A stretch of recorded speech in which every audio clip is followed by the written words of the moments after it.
Caros amigos,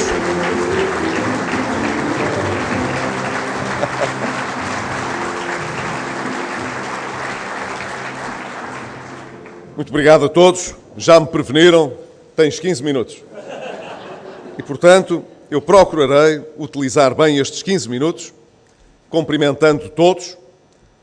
Como Presidente do PSD, tenho um orgulho muito grande em estar a encerrar esta convenção que contou com a participação de um elevado número de candidatos do PSD às câmaras, mas também de pessoas que desempenharam funções durante muitos anos e que agora já não estão em condições de se recandidatar e que vão manter o seu contributo cívico e político dentro do PSD, noutras funções, provavelmente, que possam vir a desempenhar, mas que não quiseram deixar de estar aqui neste momento de passagem de testemunho.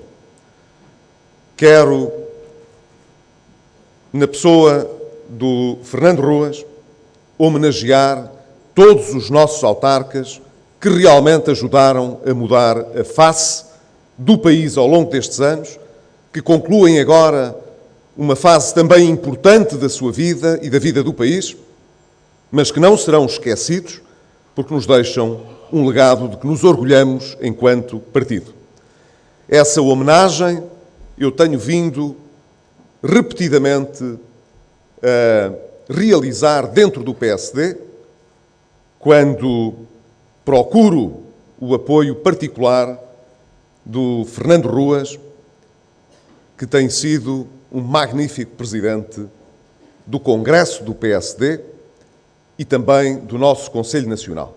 Além das grandes qualidades pessoais que tem e da amizade que sinto por ele, quis sempre nesse gesto homenagear também o esforço autárquico que muitos e muitos militantes do PSD realizaram ao longo da vida do nosso partido e da nossa vida democrática. Portanto, Fernando Ruas tem toda a razão. Quando estamos inteiramente dedicados a uma função, devemos sempre fazer o melhor que sabemos.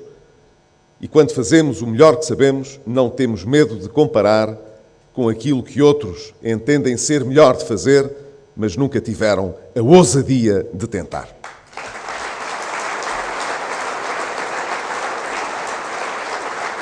Quero agradecer também a todos os que nos permitiram, ao longo destes meses, escolher tão bons candidatos para estas eleições. Refiro-me, evidentemente, à Comissão Autárquica Nacional, que teve cá, ainda hoje de manhã, o Jorge Moreira da Silva, que encabeçou essa comissão. Não podia esquecer, evidentemente, o nosso secretário-geral, que já teve de deslocar-se para os Açores hoje, Matos Rosa. Mas quero dar aqui também uma palavra muito especial aos ASD, autarcas social-democratas, que permitiram que, em termos nacionais, este trabalho fosse realizado olhando, sobretudo, para cada concelho, para cada comunidade, para cada região. Mas é verdade que este trabalho, que foi coordenado pela Coordenadora Nacional Autárquica, foi, sobretudo, um trabalho conduzido pelas Comissões Políticas Distritais e pelas Comissões Políticas Concelhias. Quem me conhece sabe que há muitos anos, digo dentro do PSD, que se as concelhias e as distritais não servem para escolher os nossos candidatos autarcas, então são um simulacro de poder e não servem para nada. Ora, nós devemos respeitar as competências e as funções que as estruturas distritais e concelhias têm conferidas pelos nossos estatutos. E foi assim que aconteceu. E por isso conseguimos encontrar tão boas soluções. É evidente que há sempre algumas exceções. Infelizmente. Já se habituaram a esta minha maneira de não varrer para baixo do tapete o que é desagradável. Tenho pena que também desta vez, em alguns sítios, parece que se repetem eleição após eleição, não tivéssemos conseguido candidaturas que unissem todo o partido. Há sempre algumas pessoas, conforme aqui foi dito, que olham mais para outros interesses do que para os interesses do seu município, da sua região.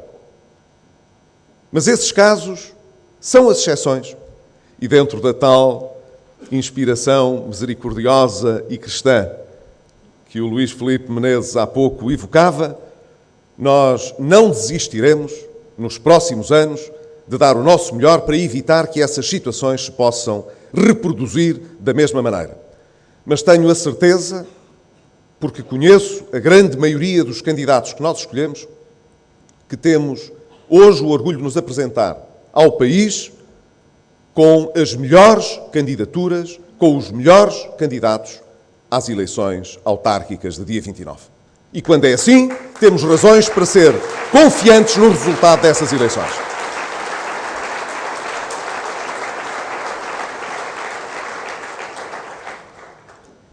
Estas eleições vão marcar também um novo ciclo da vida do país.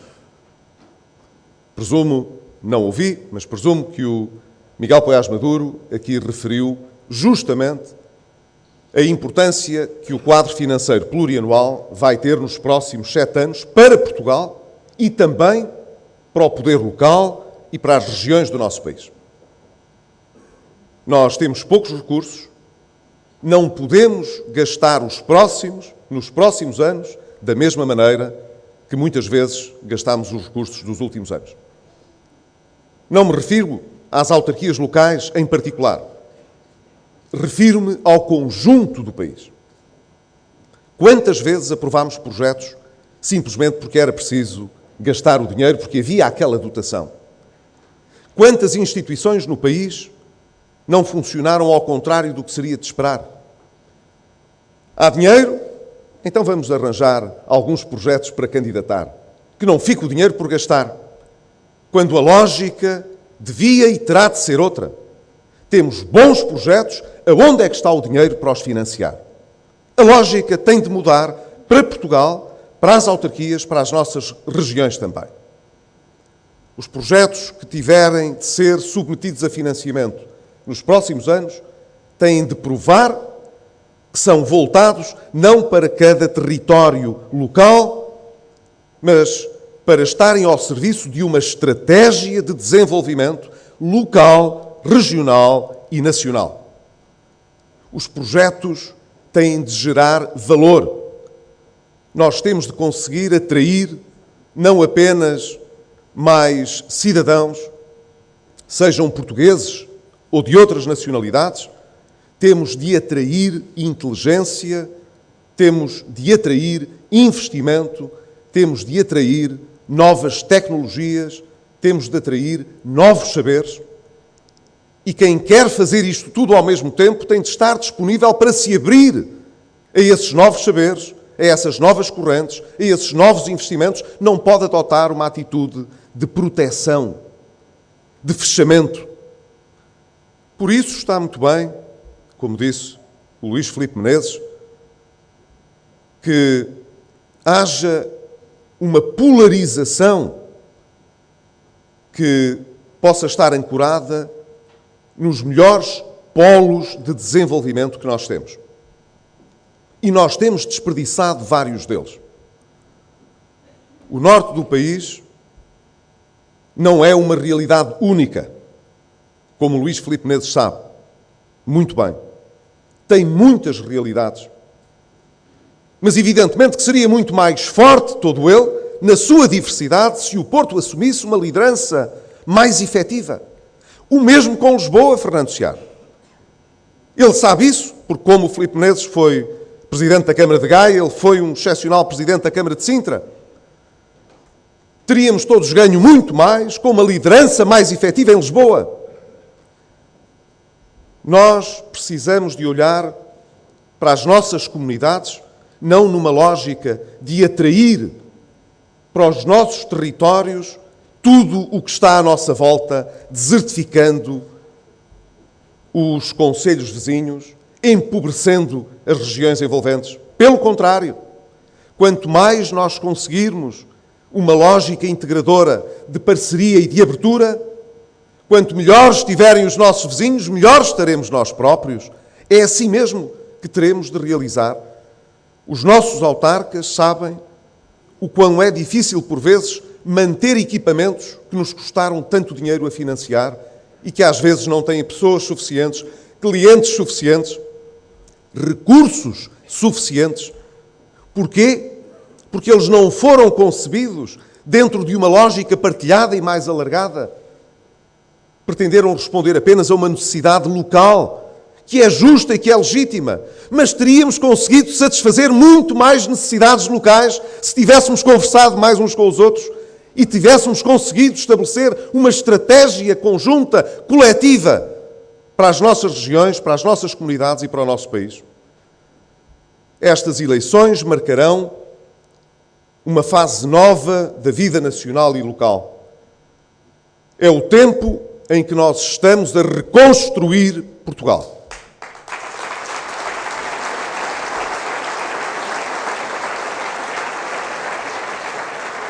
E para reconstruir Portugal, nós precisamos de todos. Precisamos de ter um governo que sabe para onde quer ir.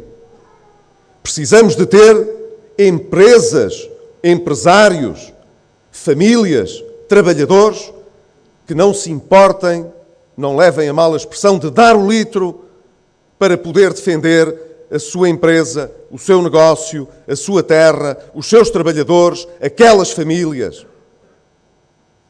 Precisamos, portanto, de mudar a maneira como olhamos para os investimentos e para os nossos territórios.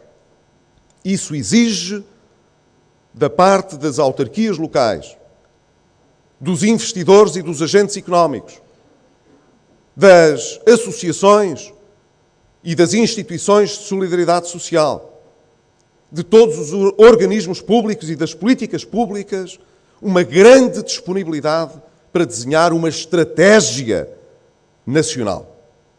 Desenganem-se aqueles que, à boa maneira jacobina, entendem que são os ministros e o primeiro-ministro que decidem a estratégia nacional. Eu sei que durante muitos anos se criou esta ideia de que os empresários ficam a aguardar que o governo diga onde se deve investir, como se os governos soubessem responder a essa questão.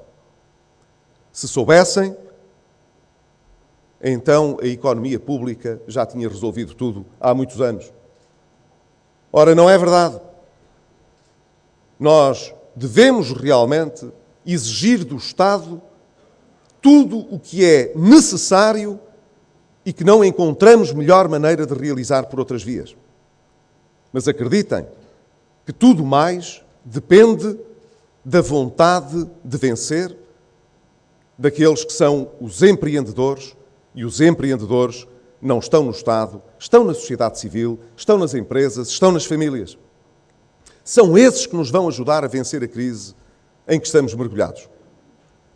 Os próximos anos vão ser decisivos para mostrar a todo o mundo, mas aos portugueses também, que não há nenhuma razão para que Portugal, de 15 em 15 anos, tenha de ter um resgate internacional.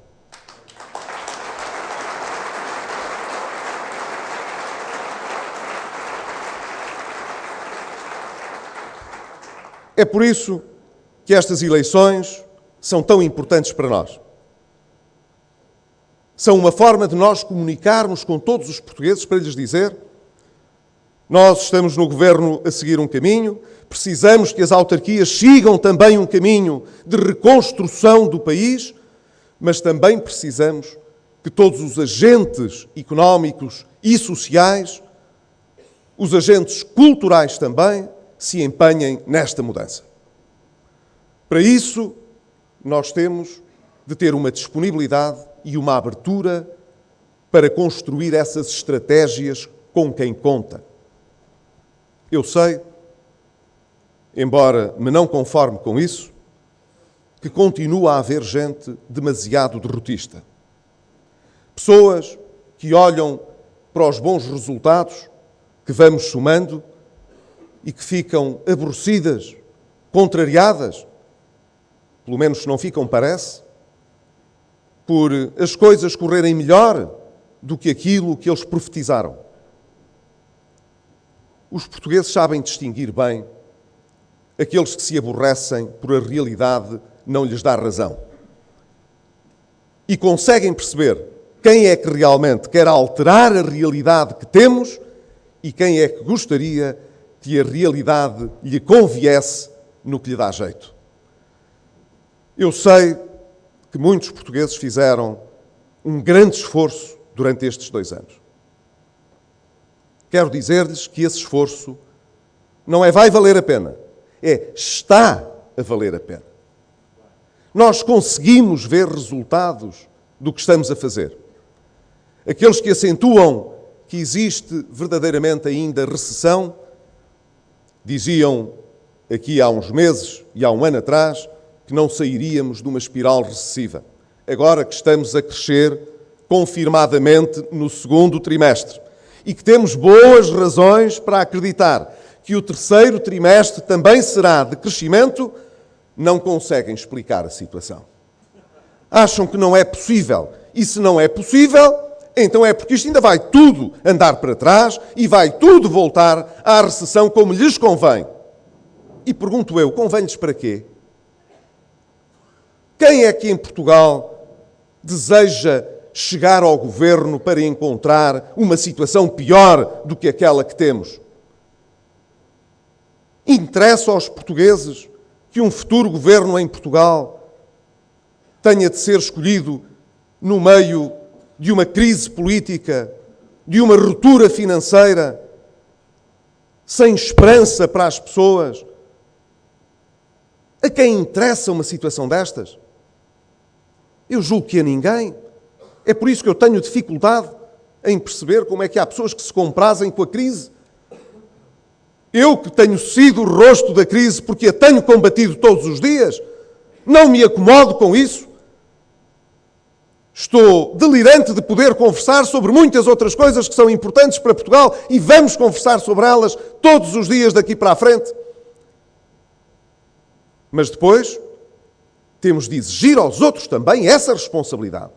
Porque nós responderemos perante o país e os eleitores por aquilo que fizemos. Mas quem não tem a responsabilidade de governar também tem responsabilidades. Ou porque já governou, ou porque hoje precisa de juntar a sua voz com esperança construtiva para o trabalho de reconstrução nacional que nós estamos a fazer.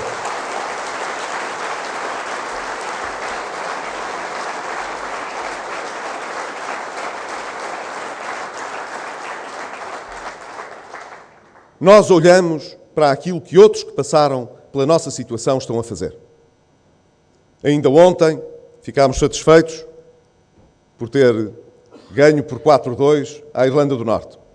Mas isso fez-me lembrar que há um outro país vizinho ali, a Irlanda, que meio ano antes de Portugal pediu também ajuda externa. Esse país tem conseguido resultados muito importantes. E está a concluir até ao final deste ano o seu programa de assistência económica e financeira. Esse país tem, nesta altura, um déficit público superior ao português.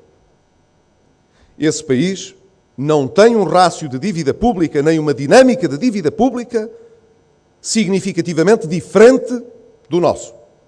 É aproximadamente o mesmo. Por que razão a Irlanda tem taxas de juros a 10 anos inferiores à Espanha e à Itália?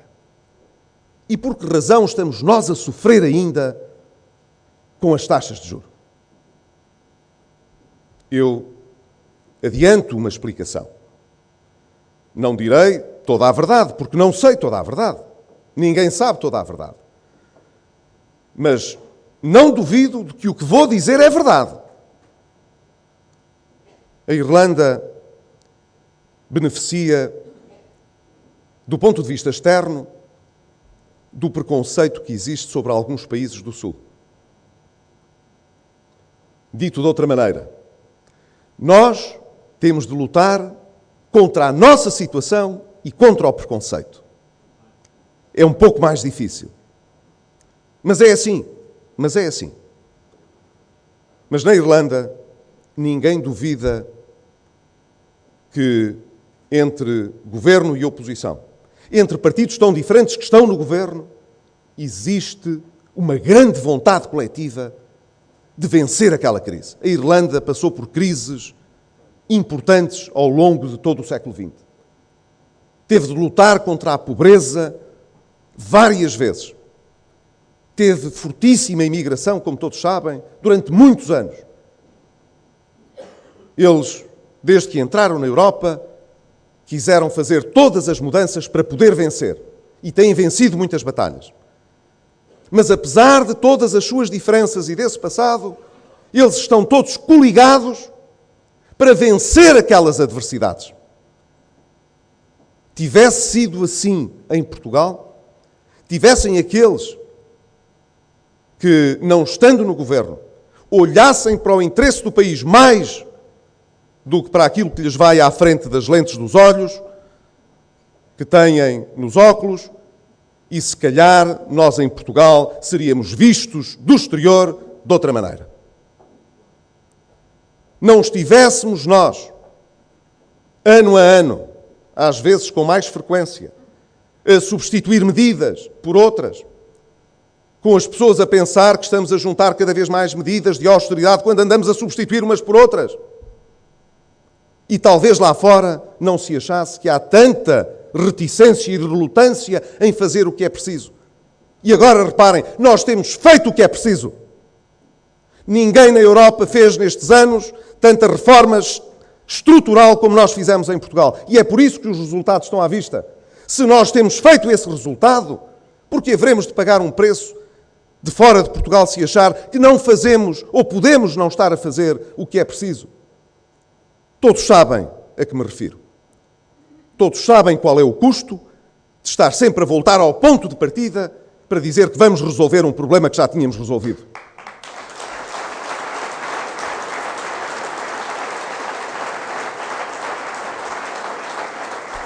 É isso que nos distingue.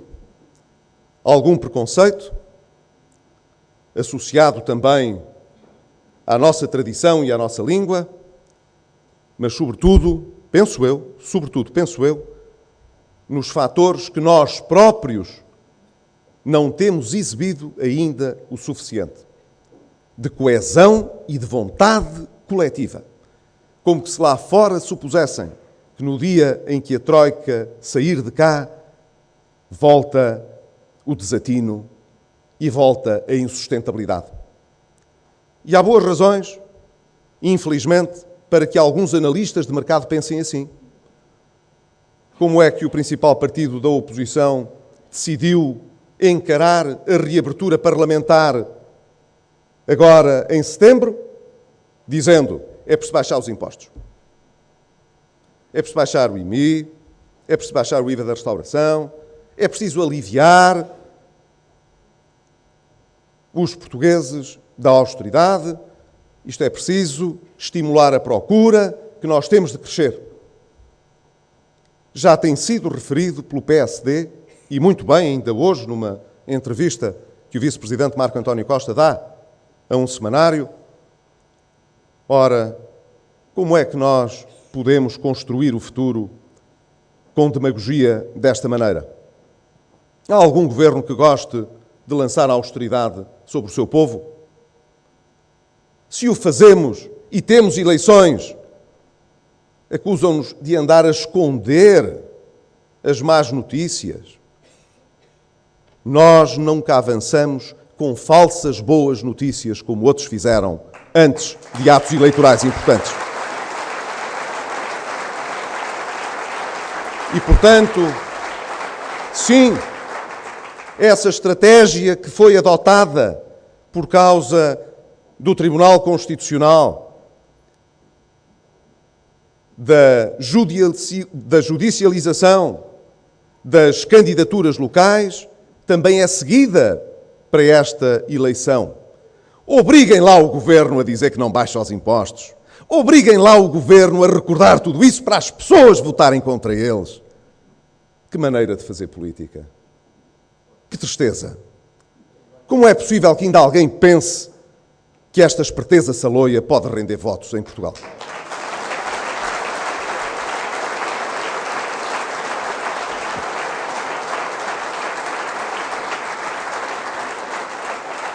Nós faremos o que é preciso porque é importante.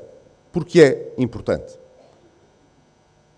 E sabemos que os portugueses estarão atentos a isso. Quero concluir apenas, porque estamos em Vila Nova de Gaia, dando um abraço muito especial ao Carlos Abreu Amorim. O Carlos Abreu Amorim tem sido um deputado brilhante. E a falta que ele nos faz na bancada parlamentar, ao lado de muitos outros brilhantes deputados, e aqui cumprimento o nosso líder parlamentar, que tem conduzido essa preocupação de termos no Parlamento não apenas uma bancada que apoie o Governo, mas que credibilize também a ação da maioria.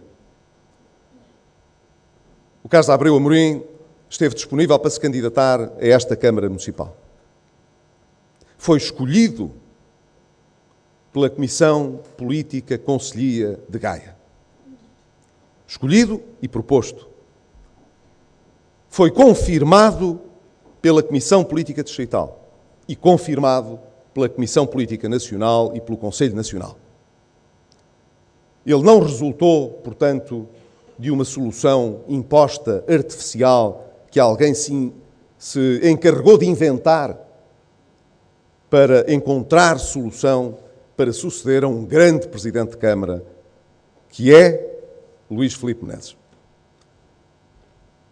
Ele, portanto, parte para esta corrida porque foi escolhido pelo PSD em Gaia, pelo PSD no Porto e pelo PSD Nacional.